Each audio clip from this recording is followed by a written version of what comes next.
কোনো হলিউড সিনেমার দৃশ্য নয়, বাংলাদেশের কুলখেসা মিয়ানমারের রাখাইন রাজ্যে সরকারি বাহিনী জান্তার বিরুদ্ধে বিদ্রোহী গোষ্ঠী আরাকান আর্মির এ লড়াই। রাজ্যের আন শহরে অবস্থিত পশ্চিমাঞ্চলীয় কমান্ড WMCর বিরুদ্ধে গত কয়েকদিন ধরে চলছে তীব্র লড়াই।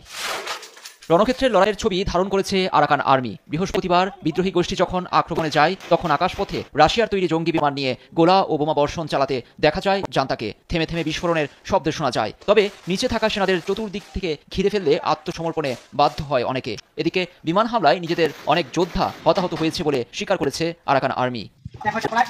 আরাকান আর্মির বরাতে শুক্রবার ইরাবতী সংবাদ মাধ্যম জানায়, আনটাউন শহরের জান্তার 30টি ঘাঁটি দখল নিয়েছে বিদ্রোহীরা। শুধু পশ্চিমাঞ্চলীয় কমান্ড WMCর সদর দপ্তর সহ আরও কয়েকটি ঘাঁটি নিয়ন্ত্রণ নিলে কৌশলগত গুরুত্বপূর্ণ এ শহরটি চলে যাবে আরাকান আর্মির কবজায়।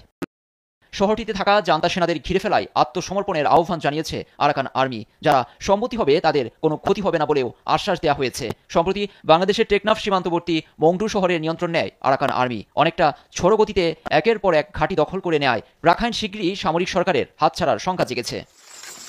আরাকান আর্মি হল মিয়ানমারের জাতিগত বিদ্রোহী গোষ্ঠী থ্রি ব্রাদারহুড অ্যালায়েন্সের শক্তিশালী অংশ। 3টি বিদ্রোহী জাতিগোষ্ঠীর সমন্বয়ে গঠিত এটি। Arakan Army, Myanmar National Democratic Alliance Army এবং Ta'ang National Liberation Army. Myanmar থেকে মিং অং লাইং সরকারকে উৎখাতই এদের অন্যতম লক্ষ্য।